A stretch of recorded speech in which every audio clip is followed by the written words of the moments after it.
What's up guys, welcome back to another episode of the QPR Career Mode.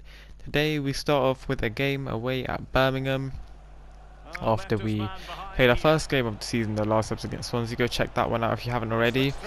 But we're looking to get a win on the board, and we took a big step towards doing that with a goal right before half time through Ilyas Cher, I believe is how you actually pronounce it, because he is Moroccan and not English, so we don't just say it how it's spelled. But it was a nice move, good ball through, and Cher ran through far post, good finish to get his first goal of the season in the Championship. In a very boring first half, that was our only chance. Birmingham had a couple of block shots, a lot of possession, but didn't really create anything. But 10 minutes into the second half, a similar time to when Swansea actually equalised in the last episode, Birmingham equalised. So the 55th minute or thereabouts seems to be a bit of a curse for us, unfortunately. Hopefully we can sort that out. But yeah, Birmingham equalised at home in front of their fans, and a bit exaggerated celebrations, like they just equalised, but they were acting like they just won the match. But anyway,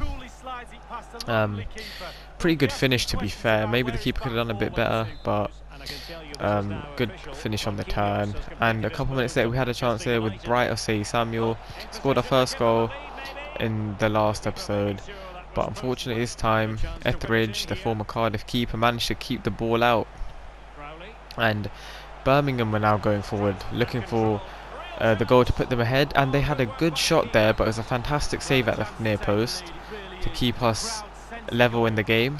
But from the corner, Birmingham won the header, and they went 2-1 up with just 20 minutes left in the game. We were behind, and this was not looking good, because we do want to be pushing for the playoffs this season, and losing to Birmingham it's not great, obviously, especially since we didn't even win our first game of the season. 2 men around him as well, but we couldn't win the header. Good finish, and we were then left with just 5 minutes left in normal time to look for an equaliser, and Charlie Kelman, the young American, went through on his weaker left foot, just smashed it into the far corner to level the game 2-2. And he will be playing quite a lot of games this season, although he isn't the highest rated. He has very good stats.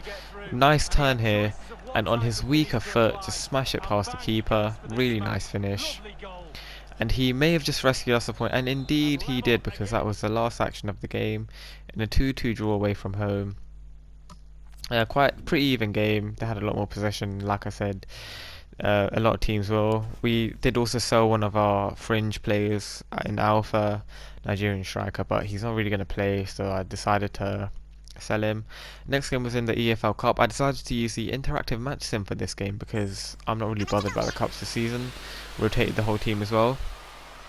And while the game's going on in the background, I do want to take this opportunity to thank the Reddit of r/Superhoops, which is a QPR fan community, for being very supportive of the series. I put my video on there, and I was met with a few upvotes, an award as well, and a nice comment, so thank you. I also want to thank Connor for his comment in the last episode, in playing Duke McKenna and Batash a bit more.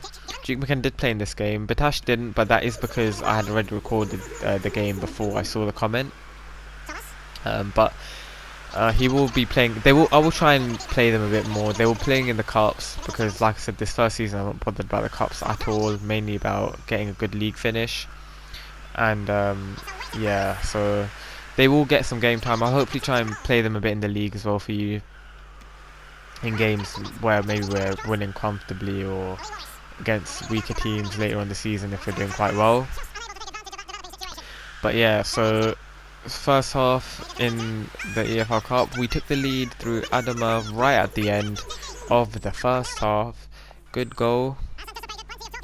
And the second half started. I also want to talk about keeper in real life. We're not doing quite too well right now, unfortunately. I'm getting bullied by Harris quite a lot, who is glowing that Brentford are doing quite well again, which isn't great. So hopefully keep it or pick it up in real life, and push at least towards mid-table, because right now we are in 20th place as of recording this video. Played 22 matches. We do have a game in hand on a couple of teams, but 21 points off 22 matches really isn't good enough. And hopefully Brentford start to struggle a bit more, even though they are currently in 4th place with a game in hand on the top 2. It'd be funny if they lost the playoff final again like last season, wouldn't it, Harris? And the team that they lost to, Fulham, are the team that QPR actually have next in the FA Cup. And obviously in the league their season has been slightly disrupted because of constant positive COVID tests. But anyway, hopefully that match can go ahead and QPR can maybe get a win. That would be nice in the West London derby. But yeah, we actually got a penalty in this cup game, by the way. And I decided to jump in to take it just because why not. Went bottom left for you, Harris, and Adama got his 2nd goal of the game. Couldn't be asked to say the rest of it, so I just simmed it. At 2-0 up against Wayne Rooney's Derby County. I was just like, yeah, you know, 10 minutes left. The computer will handle it.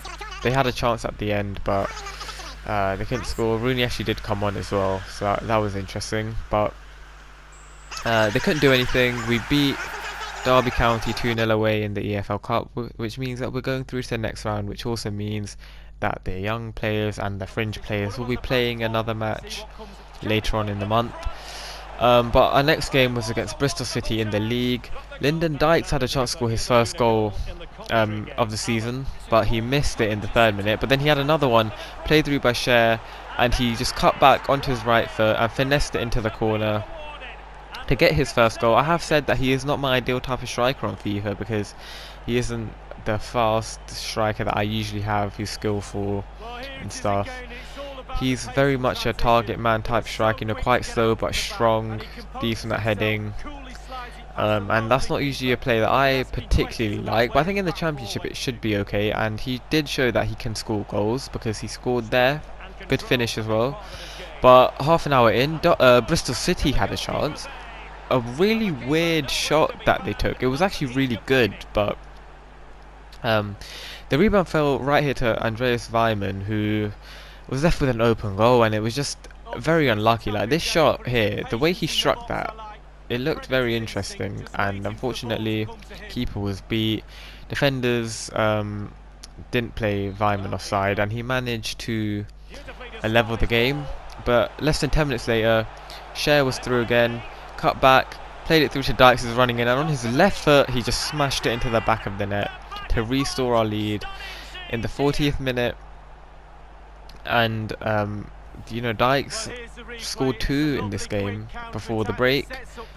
Again, Cher with the assist. He'll be a key part of the team. You know, his technical skill is very good. He's very good at dribbling, quite quick, and hopefully he'll get quite a lot of assists this season for Dykes or Kelman, whoever we play up top.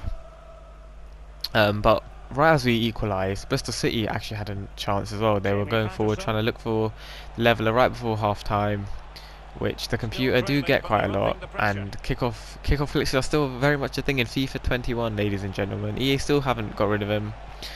And they went through, ball across the box, and it was him again. It was Andreas Weimann who scored his 2nd goal of the game. So it was a battle between him and Dykes for the hat-trick. I don't know how one of our centre-backs, I'm not sure which, I think it might have been Guardiola there, didn't get the ball. Very unlucky though. Animation really did us in there. And at half-time we went in 2-2. We couldn't really afford another draw. Like, although we would have had an unbeaten start, it would have been 3 draws on the bounce, and I didn't want that. I wanted us to win. So in the 57th minute, Osei Samuel ran through, played it into Dykes. Once again, very good poacher as he's showing here. His 2nd goal in this game, where he's just tapped it with 1 touch and scored. Hat-trick for him. He beat Weimann to the hat-trick. But yeah, he's in a very good position there. A lot of space, and on his left foot again, smashed it in. Didn't affect him. Hat-trick when he was not very good in the other 2 games, but you know what, it doesn't matter. And just under 10 minutes later, we had another chance. Cher again, played it across the Dykes, once again on his left foot with a 1-touch finish to make it his 4th goal of the game. 4th goal.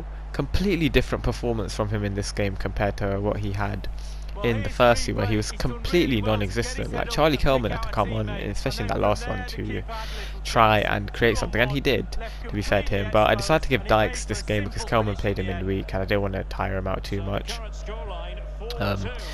So yeah, Dykes really did repay the faith as well with the 4 goals, and right after that we had another chance. You know, we wanted to really pile on the misery to Bristol City, and Cher played it through to Dykes, who played it across to Willock, who had a chance and he scored.